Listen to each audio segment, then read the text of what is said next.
Welcome back, you filthy exiles. So, we're back for another league, finally, 1 month later than last time, but it still came around. So, obviously, Crucible League's now been announced, and as part of that, we now get item skill trees for either our main hand or our offhand or shield or whatnot, unfortunately not on quivers. Now, there is a bit of a divide in, I guess, the comments I've seen so far to date around whether the patch notes are either buffs or nerfs. Look, they're one and the same, they're both buffs and nerfs, but I guess that's part of balancing, and really, we all just need to look at it as an opportunity to challenge ourselves. Now, some of the biggest changes that will be coming to the trees, even the ones that will be featured here, will be around reservation of auras.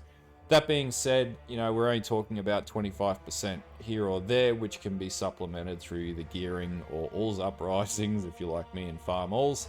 Or some other means of just counterbalancing the build a little bit and just thinking around a bit of a solution to get around that. But overall, I think the actual inclusion of skill trees into the items is going to give us an overall damage buff at the end of the day, potentially, and the opportunity to see some really cool mechanics come out of that and new ways to play builds. Anyway, without further ado, I will make one disclosure here: is the builds and the trees that will be put up, the trees will change over time, and in fact one of the creators has already put up a 3.21 changes list and went through in a robust manner. But anyway, let's get into the video and let's give you 5 League Starter builds that you could potentially play in 3.21. Okay, so the first build on this list should be pretty much a no-brainer that I put it on here, and that's obviously Righteous Fire, the greatest build ever made in Path of Exile. Anyway, Pohx actually has a really good build for this one, and actually he's done a 3.21 video, which will be in the description below, and make sure you give him the likes and kudos he deserves for it. He specializes in Righteous Fire, he plays it in and out every single league, and he's actually went through the tree and outlined where the changes will be for 3.21, pending the change to the POB that's coming out. Now, for anyone who hasn't played Righteous Fire, basically what it is you stack overcapped fire reservation, you stack life regeneration, and there's actually some buffs to that this league with the changes to the masteries, and then you have a ring of fire that goes around you and you melt everything that goes around you, and you couple that with fire trap to do increased levels of damage. Now, if you are a delver like me, obviously I'll also include my videos for last league around this, because I played Righteous Fire last league and got it to about 6,000 HP regeneration per second just for the lols. But there's actually a new mastery in, I think, the Hardy node, which amps that up even more. So there's really a potential to go crazy with Surging Vitality style play styles in Righteous Fire this league. Anyway, it's a fantastic build, super tanky. Juggernaut's one of the best ascendancies, if not the best ascendancy, hands down. For anyone who watches my stream, they know what my opinion of Jugg is. It's the greatest class ever made, and just a super reliable build. Now, it hasn't been nerfed in any other way outside of masteries and maybe some minor itemization changes. Obviously, the reservation for determination is one change that will need to be looked at. And, you know, we just have to find 25% more reservation efficiency somewhere. And also the Fire Mastery node for 20% to fire damage over time multiplier. But let's be real, that's pretty easy to compensate for anyway. Anyway, the links will be in the description below for Pohx's videos and also my videos from last league. So feel free to check it out, and that's build number 1 on this list. Okay, so the second build that I'm going to include here is actually going to be the Boneshatter Jugg. Now, there's like 1,000 videos on YouTube around different variants of the Boneshatter Jugg. K2 Gaming just had like a straight down the line approach. It's a really quick video, it gives you plenty of gameplay to go, okay, this looks cool, but his tree's actually quite well constructed in quite a good way. Not to mention it's a 5-link setup and the trees provided, and he does have an endgame tree that you can follow in the links in his description on his video as well. That takes you to the full endgame build. Now, the changes coming out of the 3.21 patch is simply going to be the mastery points that you're going to have to adapt to, in particular the armor masteries and reservation masteries, but those are just things that natively with any build that we're going to look at this early on, before we adjust the POB, we get an adjusted POB fork, we're just going to have to compensate for those. But ultimately, the build will still work exactly the same as it was previously, and will probably be a lot better this league moving forwards with the new item modifiers or the item skill trees that we're going to get. Now, overall, his skill tree is really easy to follow, as noted.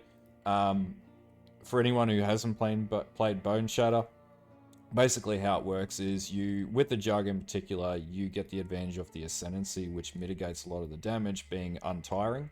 And then basically you inflict damage on yourself or trauma, and then that in effect stacks, and the more trauma stacks you get, in combination with attack speed and flat physical damage on your weapon, the higher the amount of damage that you output. And arguably, you know, you could take this early build, look at further trees down the track that are more min and maxed as you get past the league start, and absolutely cheese your way through into the end game and just drop anything and everything. Boneshatter Juggs also, in particular, excel at low depth delving as well for anyone who's interested in playing delve. Anyway, this is one of the builds that I would recommend as a second build that you could try as a league starter. It's really easy, low barrier to entry. You don't really need cluster jewels, at least in this tree. No cluster jewels are required, and just a really straightforward, you know, basically here's an axe, whack it type of build. Okay, so build number 3 has actually been pretty reliable league on league. Now, it did suffer a little bit of a change moving from early leveling. You only get 3 projectiles for the Spark skill instead of 4. But Goratha's Spark Inquisitor League Starter video, I think he's updated it since 3.19. He updated it in 3.20, and I'm pretty sure it was pretty damn playable in 3.21 because there were no significant changes either. He also has a huge playlist around Spark in particular as well. And looking at last league statistics, about 5% of the total player base was playing Spark, with 87% of those players playing it on the Inquisitor, and there's a absolute metric ton of league starter trees to pick from. Just looking at Goratha's tree, he has a full leveling system or leveling sort of schedule in here as well, so moving from early leveling to level 30 plus to endgame, and obviously there'll be some adjustments for the changes to the masteries as well, but overall Spark is just a really reliable skill. Now, the impact of the what you would call early game nerf, the result of that is you still end up with 7 projectiles, which was the original number of projectiles by the time it gets to level 20. It just takes a little bit longer to ramp up. It is quite a strong skill and will still be strong in the current league, despite some people might disagree with that comment. People are probably still going to play it as one of the, you know, their main league starters, league on league, because it is just a very good skill overall. Anyway, that's why it's on this list. Go and follow Goratha's channel, and also check out his other videos around Spark. He's got quite a robust list around it explaining how to play it. Otherwise, there's tons of videos on Spark, but this would be the third build I would recommend to look at for your possible league starter for 3.21. Alright, so the fourth build on this list is an obvious one that I guess we're all sitting here waiting to see. It's, of course, bloody Poison SRS. Now, off the back of last league, obviously Poison SRS was a ridiculous skill. It's not been touched this league. Like, I think it's the United Dream has been modified, so it loses its damage modifier, but this league starter variation doesn't use that.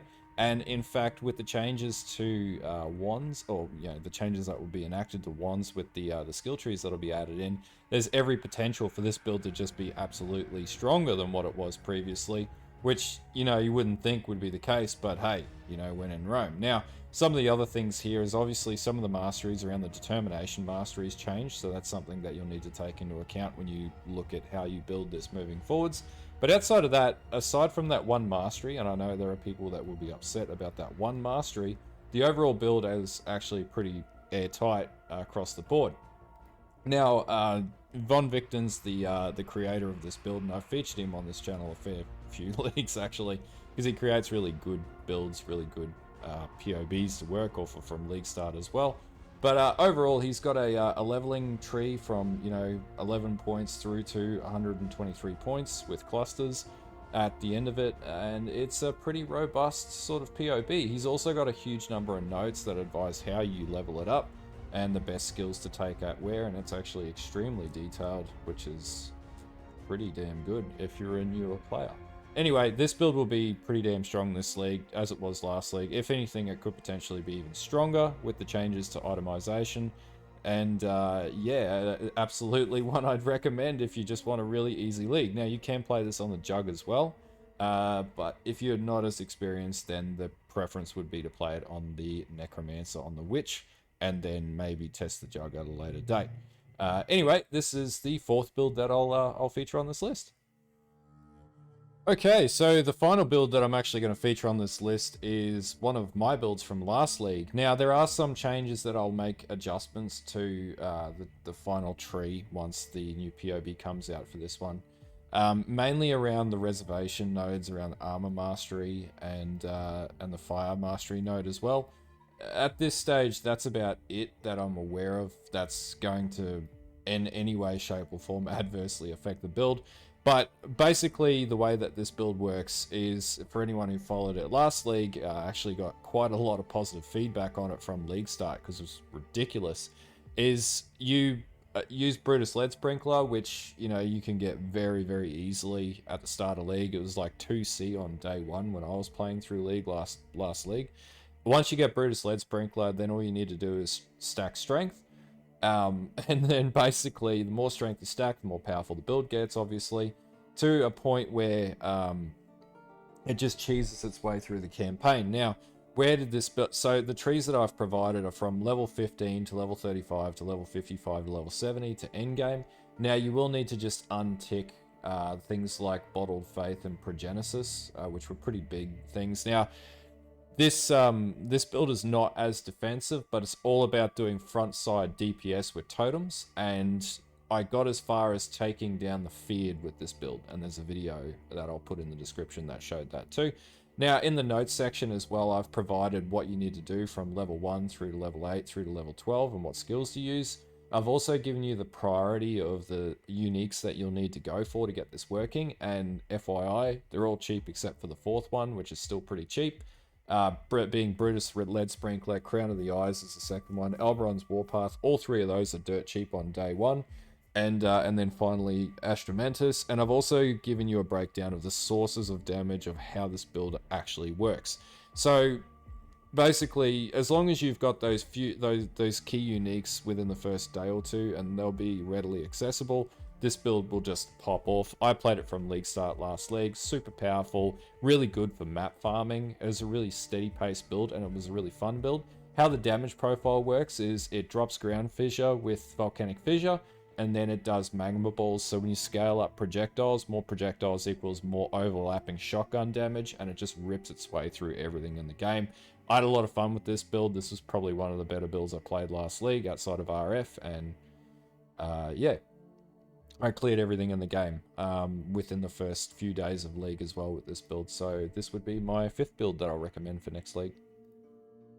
Rightio, so I hope this list gives you a bit of an idea, just some suggestions of what you could play at league start. Obviously, it's not exhaustive. There's so many builds out there, so many different creators that, you know, a list of 5 just doesn't do it justice. But hopefully this points you in some type of direction. Now, I will have a few other videos similar to this, a second list of 5 riskier builds, and also a list of 5 delve builds in particular that you could potentially play with at league start too, that will be able to progress. And anyway, don't forget to like and sub to the channel. Also, if you're into 3D printing and miniature painting, I've been running a second channel, which I'll put a link in the description to below. Check it out. There's a few videos up on there.